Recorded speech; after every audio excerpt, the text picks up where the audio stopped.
Welcome to the world of my mind. It's not important that you see me. I'm the playwright, and no doubt you're used to not knowing who I am. Most playwrights aren't well known, even though without us there'd be no play to see. Ironic, isn't it? We playwrights seem to do our thing within the shadows of the vibrant life of theater.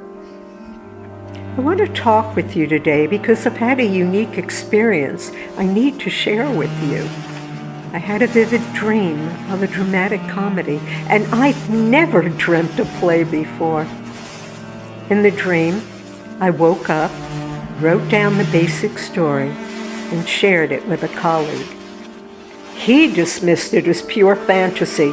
The subject was implausible, told me I didn't have experience with the social issues raised within the story, and I could never get Barbra Streisand and Idris Elba to co-star like I dreamt it. I reminded my colleague that as playwrights, we take chances, do research, explore boundaries, and always honor our vision. Still in the dream and disillusioned about what my colleague said, I went to a grocery store to drown my disappointment in comfort food. In the parking lot, I met Barbra Streisand, who was incognito and also indulging in comfort food. I blurted out the details of my dream. She loved the idea, but thought it would make a better movie than a play. She wanted to produce and star in it and get Idris Elba to co-star.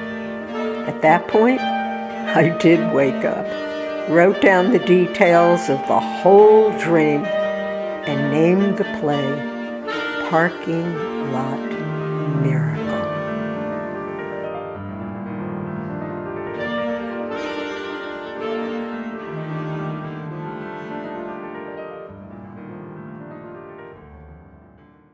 That was delicious. You're a great cook and host. Did you have a special mentor? My grandmother. Oh, maternal or paternal? Aren't you precise? My father's mother. My mother's parents, I didn't really get to know them, died when I was too young to remember. Well, it's part of your story. I like stories. Nice home office inside a farm building, in the woods, lots of space, clean lines, austere like you. The woods are restful, something to think about for your home. Someone told me I'm the prince of less is more. You sound like an interviewer writing a book. You're interesting. Occupational hazard. Your story is the interior design for your home. So are you. Considering. Considering? Usually I find diva-like women a bit boring. You're not, no offense intended. None taken. How gracious of you to keep an open mind. Considering? Considering? Well, usually conservative, uptight men like you don't keep an open mind. No offense intended. None taken. I am what I am. Tax attorney, bartering tax advice for your home decor ideas. Are you? No one seems as they appear. So much illusion. The word person means mask or false face. Interesting. Tell me something about you I don't already know. You're the owner of an interior design firm. We met at a dinner party, and you're helping me redecorate my home. I'll share if you will, beyond your giving me tax advice and Grandma's recipe. You sound more like a lawyer than I do. Where'd you get that from? Oh, my father went to law school, but decided not to practice. Why? Thought he'd end up in jail for punching a rude judge. So you think I'm a diva? Interesting. You have a problem with divas? Maybe too much competition? Competition? What's that supposed to mean? Just a joke. See if you're listening. Tell me more about your grandmother. She was loving and wise. Some ways I felt closer to her than my mother, who's a special woman but very different. My grandmother and grandfather went to a church I liked. We went a few times a week. What was better about it? Oh, my parents' church was boring. My grandparents' church wasn't. They sang. It jumped up and down and hollered. Sounds Southern Baptist. My mother took me to a service once. Hard to imagine you there. I was a boy. Things changed. I changed. I would have picked you for Episcopalian, more restrained. Are you? Restrained? No.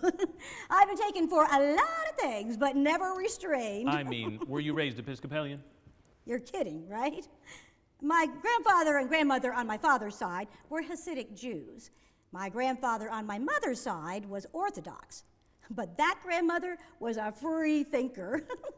Mom and Dad did their own liberal thing, told me to do whatever I wanted. I studied a lot of religions, and nothing grabbed me 100%, so I embrace a little from each and live in my own spiritual world. Usually I avoid conversations about religion. Too controversial, especially with clients. Oh, same here. I have a list of things I won't talk about with most people. My brother and I got sick of people asking us why we weren't married or had children. We'd say we were a couple of mules, which are stubborn, sterile, and smart. It always embarrassed our parents. You think we're alone? This room feels full of people. So why were they embarrassed? Oh, well, female horse, male donkey, a jackass, breed, a mule. Mom and Dad didn't appreciate the imagery. Funny. These brownies are good, really good. Thanks for bringing them. I mean, full of people in a metaphorical sense, maybe spiritually. I didn't bring them. So how did the people get here? I mean the brownies. I found them in your refrigerator. What do you mean? As in the brownies were in your refrigerator. I get that. I'm talking about the people. What exactly did you mean about the people? We're always influenced by our families, even those who have gone on. Gone where? My friend may have left the brownies. He stayed here over the weekend, but he's gone. Not left, I mean deceased, dead. Is your friend a pothead? Oh, right. I knew that. About being dead. I mean, I didn't know my friend ate pot-laced brownies. They're glad we're working together. Or not. Enjoy the moment. Too many people work 52 weeks a year for a 2-week vacation. No moments. You're so deep. I'm in a kind of limbo. No moments. I'm developing aloneness into an art form. Speaking of art, why have the arts and education evolved from self-education with mentors and artistic expression to formal testing, prone to exclusionary elitism, powered by economic imperatives? No more brownie for us. You're getting way too deep. My head is spinning. You're a party pooper. Although I'm not sure I understood what I just said. Maybe we should toss them. This conversation might go astray. Oh, yes, let's not go astray. Must stick to the details at hand. Redecorating and taxes. That ship has sailed. I can have as much fun as the next person. Sometimes a little restraint is in order. Why do I get a vibe that most of your life has been about restraint? What are you afraid of? Nothing. Methinks the gentleman doth protest too much. George Bernard Shaw. Cute. I like his work. Why does that not surprise me? Actually, it's Shakespeare. The quote seems to suit you. I'm the sum total of all I've been and will be. But I'm free to become whatever I evolve into. Who wrote that? No one. It's how I feel. Sometimes I feel like I've crossed over to a new dimension of myself. It seems like it connects with my male energy.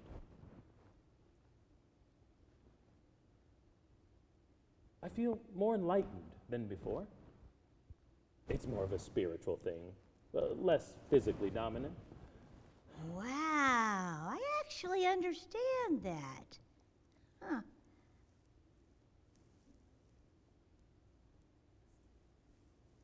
You know, maybe it's all hormonal. We change as we age. I feel the same way sometimes, hormones shifting. I'm not alluding to anything in particular. Please remember that these meetings aren't going to morph into some booty call, brother. What brought that on? I'm practicing your lingo? I don't talk like that. Besides, booty call has been used in a variety of cultures. It's not a black thing. Sorry, it's the grass talking. I was just trying to lighten things up. We're getting too serious. And when white moths were on the wing, and moths, like stars, were flickering out. Nice. Who wrote that? Yeats. This reminds me of something I was thinking about yesterday. Getting older. Who are you? I'm just another ignored, over the hill, privileged, single, heterosexual, liberal white woman, suspected of inner racism, white fragility, white guilt, homophobia, and xenophobia. You're too hard on yourself. You would never be ignored. The rest is negotiable. Cute. I feel like an intense crimson leaf in June, hanging around from last fall's foliage. I'm not ready to fade into the unknown. I have too much to share with those willing to see me. What's your story? A businessman, college man, professional man, artistic man who understands hard work, including physical labor. Most importantly, I'm a man. Obviously. Not in all situations. Sometimes it's a political thing. We humans put ourselves through the pain of the process of wanting to be accepted, loved. We turn ourselves inside out and outside in. I get that. Sometimes it's an emotional or intellectual battle, or making peace with what we see in the mirror. Sometimes it's a long journey to get comfortable in our own skin, accepting who we are, knowing who we really are. We're more than our real ID card. Seems strange for a piece of plastic to legally define who we are. We're really a mystery unfolding. As I grow closer to understanding and accepting myself, I have to let longtime friends go. Feels like we barely knew each other a long time ago. It's easier to think that than deal with the pain of separation from our history. We'd better quit while we're ahead. We might discover we have something in common and actually begin to like each other. You're so mature. You're still a stuffed shirt. You're still a bony butt white woman. Woo, how very racist of you. Since you brought up booty call, aka buttocks, I must say that you have an interesting yet very confusing one. Confusing? My rear end has never been called confusing or referred to as buttocks. Almost sounds like I've had Botox there. Whew, that thought is scary. Now, it's been called a butt, behind, derriere, tush, rear, caboose, bottom, lower end, and, upon occasion, a diva butt, arse, ass, bony butt, or booty, but never buttocks. That's a bit clinical, although not as clinical as gluteus maximus, which I would have expected someone like you to use. Wow. That's more information than anyone need know. Couldn't you have just asked what I mean by confusing? No fun in that, I expect. Okay, I give up. Why confusing? I'm not usually interested in focusing on women's buttocks. Actually, I like the ring of gluteus maximus. I'm afraid to ask what part of a woman's body might you focus on. Surprise me. No surprise there. What were we talking about before this ridiculous subject came up? We go around in circles. I can't remember. There's pleasure in the pathless woods. There's rapture on the lonely shore. There's society where none intrudes by the deep sea, and music in its roar. I love not man less, but nature more. You're full of surprises. Lord Byron. I had to memorize it in college. We're sitting too much. Not healthy. Let's move. What do you want to do? Oh, anything. I don't know, working out, athletics. They include any body movement. Support athletics. So you're an athletic supporter? Humor at my expense. No, I'm having a nostalgic moment. High school memory. I was on a date with the captain of the football team. He had a bit of an inflated ego. He was trying to be funny and said, "Oh, I dreamt I was queen in my maiden form bra." I replied with, "I dreamt I was king in my fur-lined jockstrap." He lectured me on how to behave like a lady. That's funny. What happened? I grabbed a step stool. He was over 6 feet tall, and kissed him goodnight. That further appalled him. Oh, no second date, obviously. I think that's when I realized that I wasn't ever going to be typical dating material. No patience with protocol. Must be a lot of protocol in interior design. Do you like your work? Well, of course.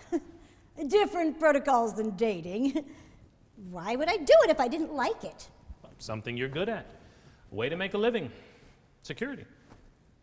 It's in my DNA. Your parents' business. No.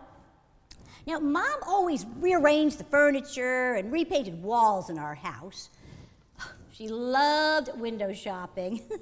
Saved money, gave her decorating ideas, and she got exercise walking around. As a kid, I used to go with her, and we'd go to lunch afterward. Quality bonding time. Good memories. I used to crunch numbers with my dad. Wild guess. It was during a bonding game of tennis. Is that why you became a tax attorney? No, it's lucrative, respected, and I love numbers. Love? Never heard anyone get amorous over numbers.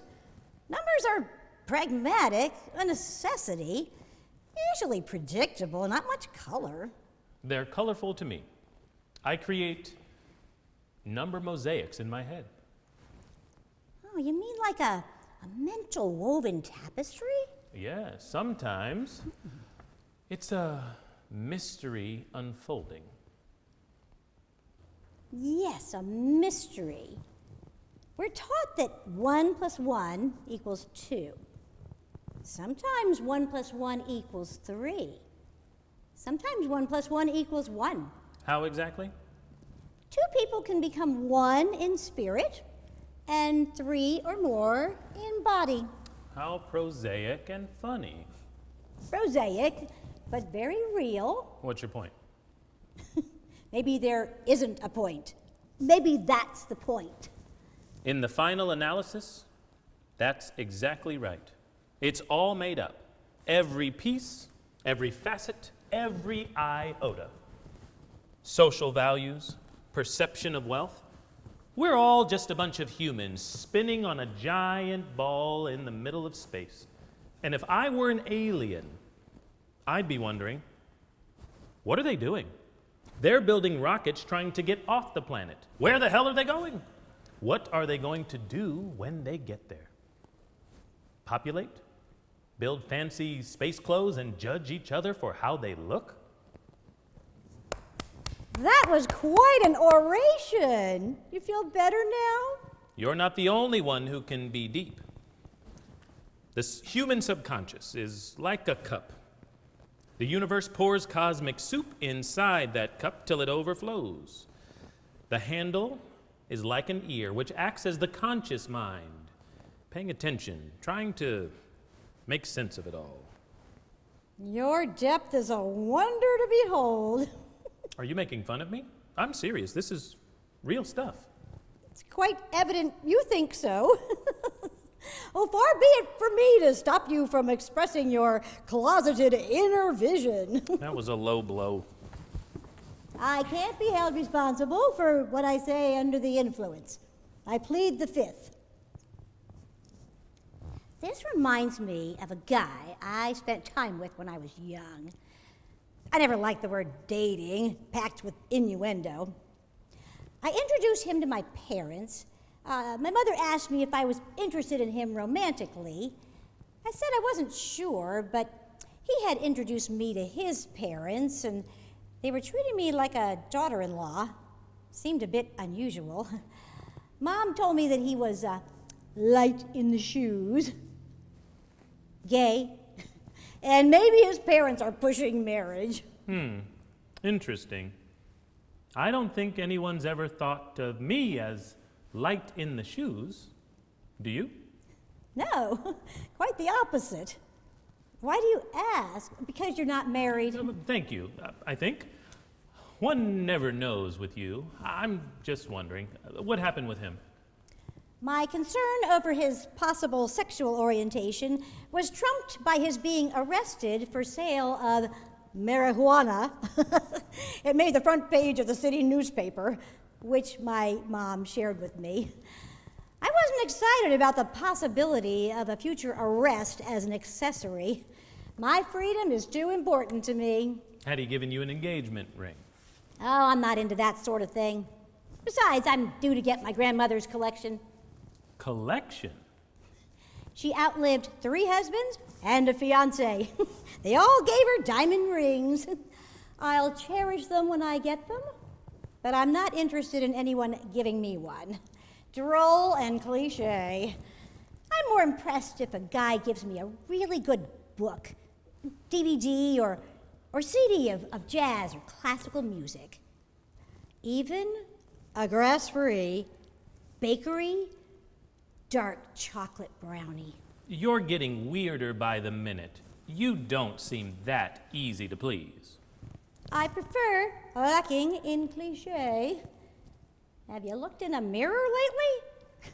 You're not exactly a metaphor for typical yourself. Love your bow tie.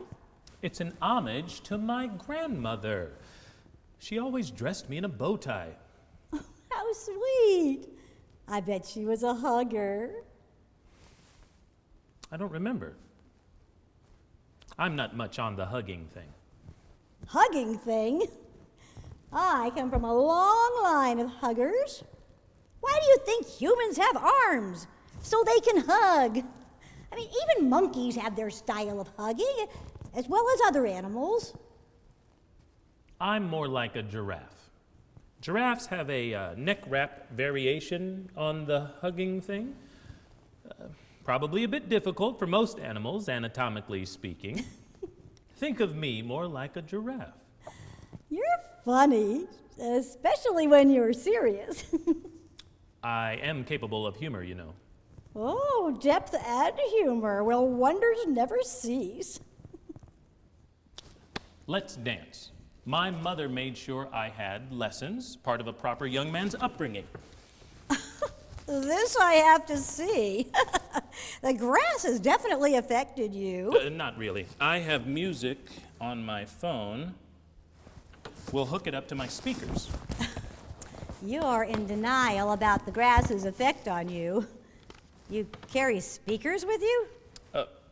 Yes, I listen to music while I work. It relaxes me.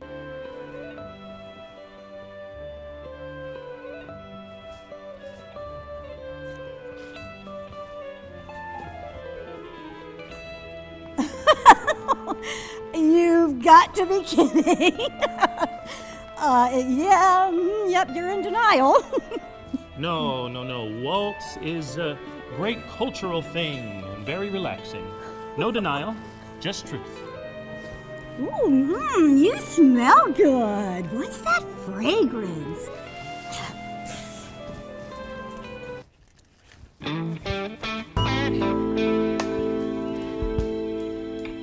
Oh, I'm reminded of a story.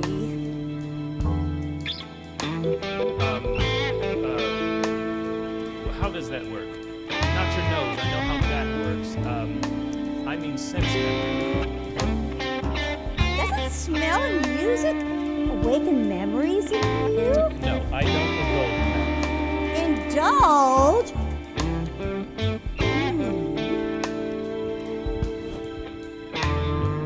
What are you doing? No. That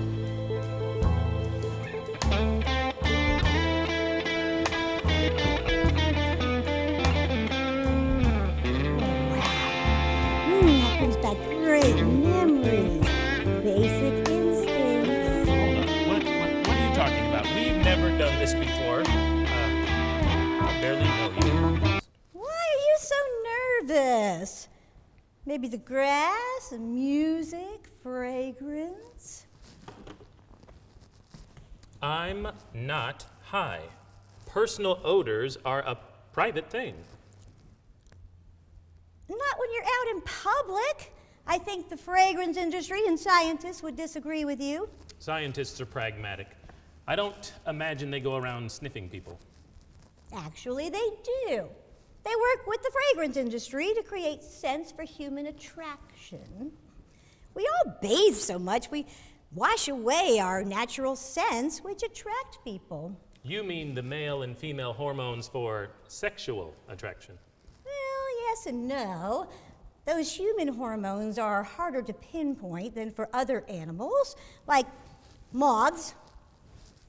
You're such an endless cornucopia of interesting tidbits.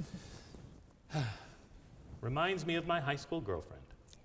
Mostly useless information. What about your high school girlfriend? Tell all. Oh, no, it's nothing. A momentary memory. Sam?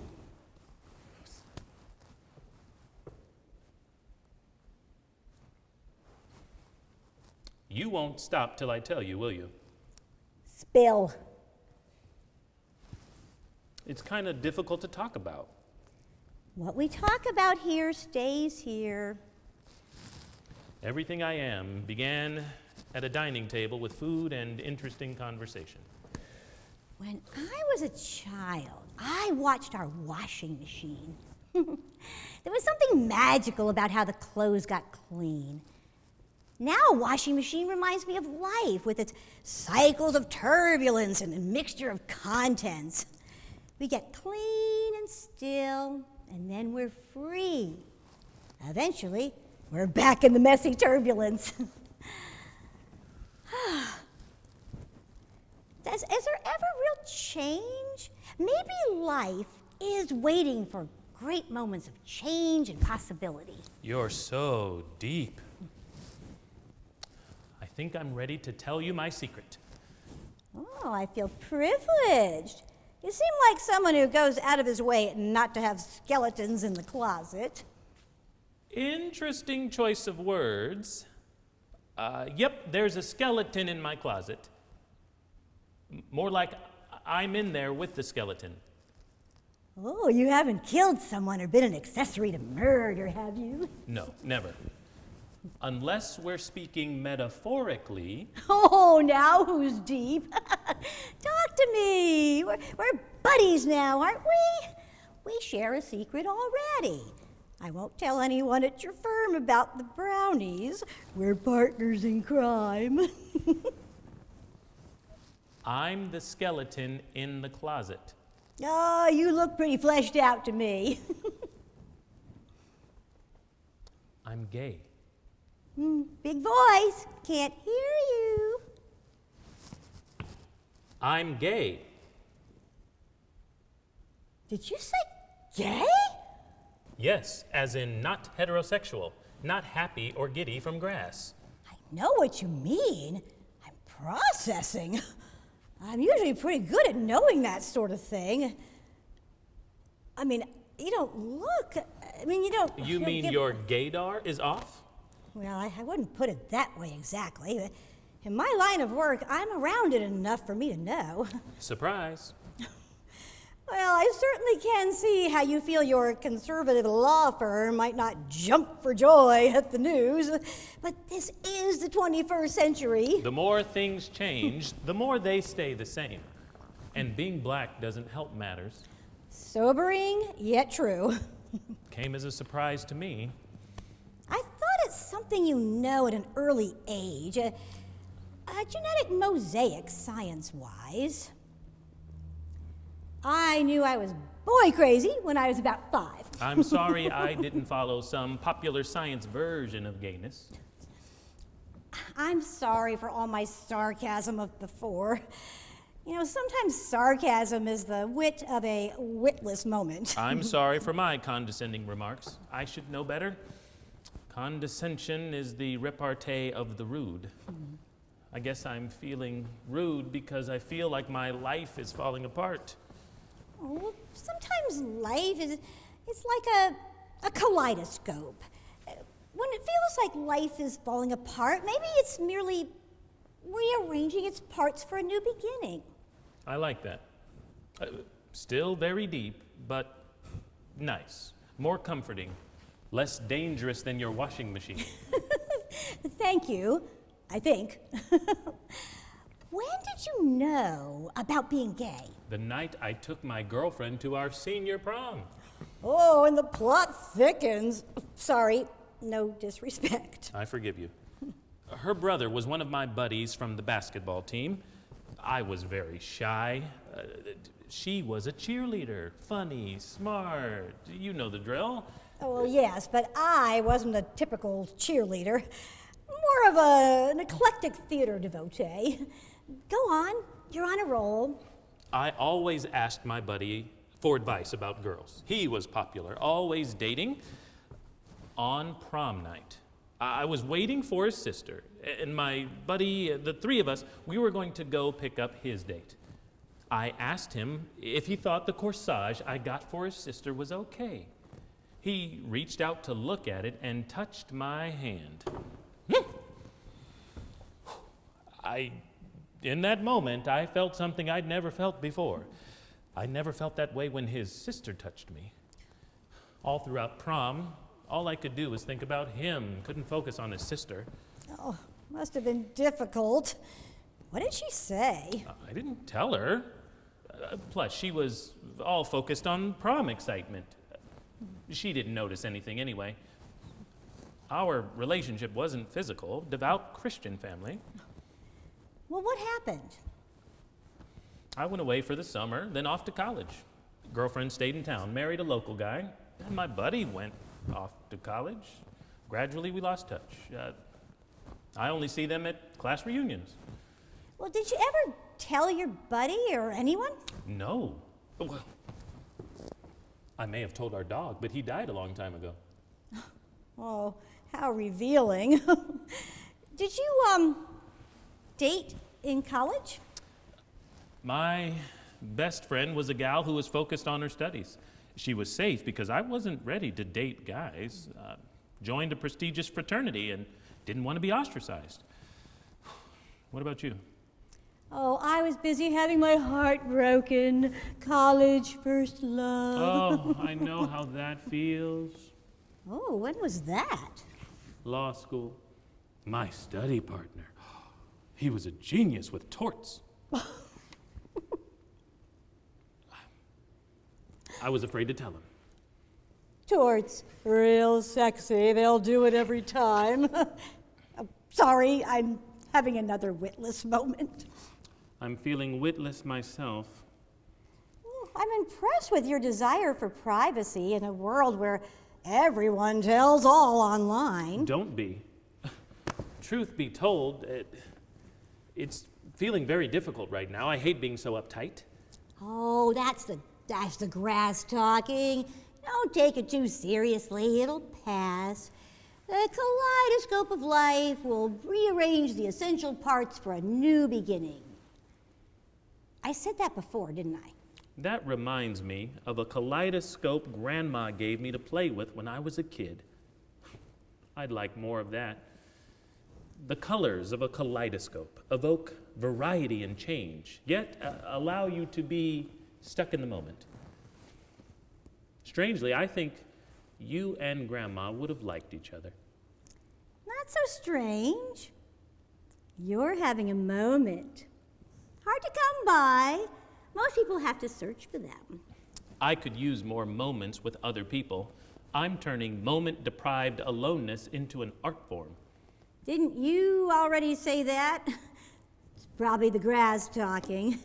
You know, moments and movement are good ways to get going.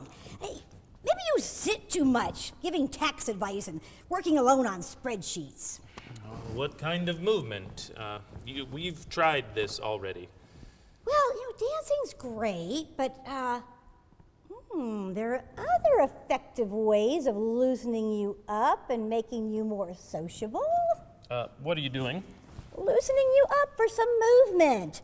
You're literally tied up and buttoned down. Let's get you comfortable. I am comfortable. I dress like this all the time. Not for stretching on the floor. I'll get dirty. Your housekeeper cleaned it yesterday. I don't want to lie on the floor. Trust me, it'll feel good. Trust you? I'm not even sure that I like you. Just kidding. All right. You know, moments and movement is art. Art, like good art, it can transform you. I hope I don't regret this. Trust me. You know, that's what a client told me right before he gave me false information. All right. Okay. Sorry. Head down on the floor. Okay. All right. Legs out straight. Oh, but bend your knees a little. You don't want to stress your lower back. Okay. Now. Feels strange. Well, that's because the floor makes you more aware of the parts of your spine. Okay. Now, take a deep breath in and hold it. Now breathe out. Okay.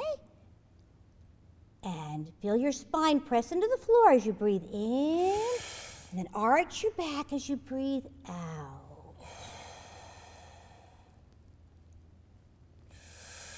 Feel at one with the floor.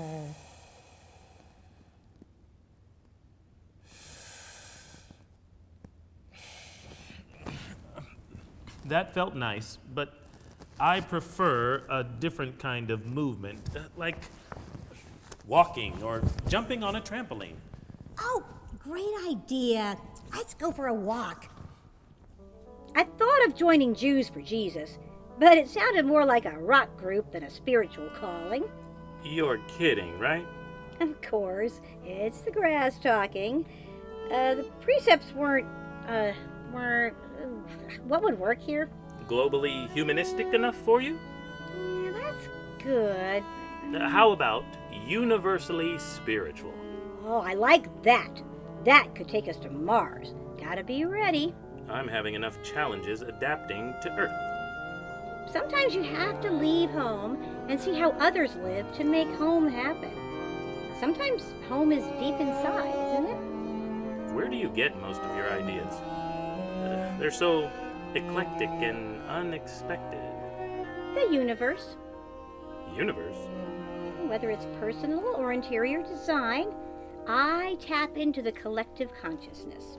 Books, consultants, and the net aren't enough for you?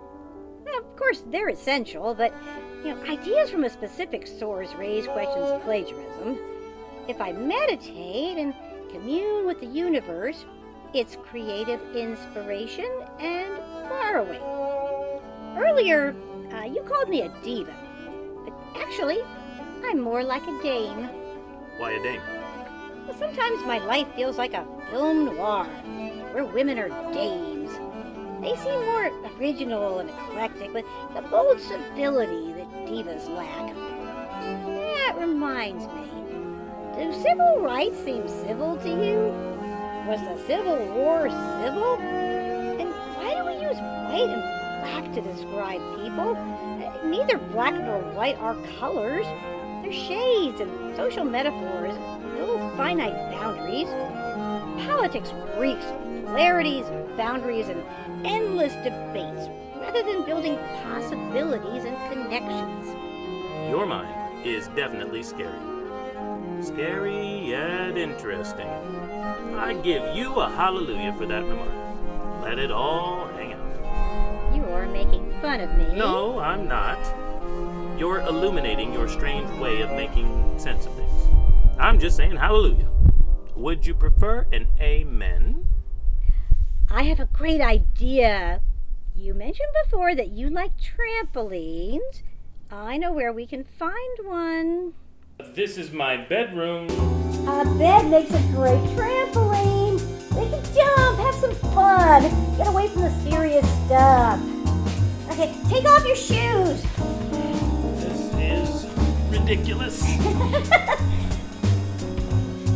Ooh, oh, hey, do you know why the arts and education evolved from a mentoring education and artistic expression to formal testing grown to teach to test and exclusionary elitism powered by economic imperatives?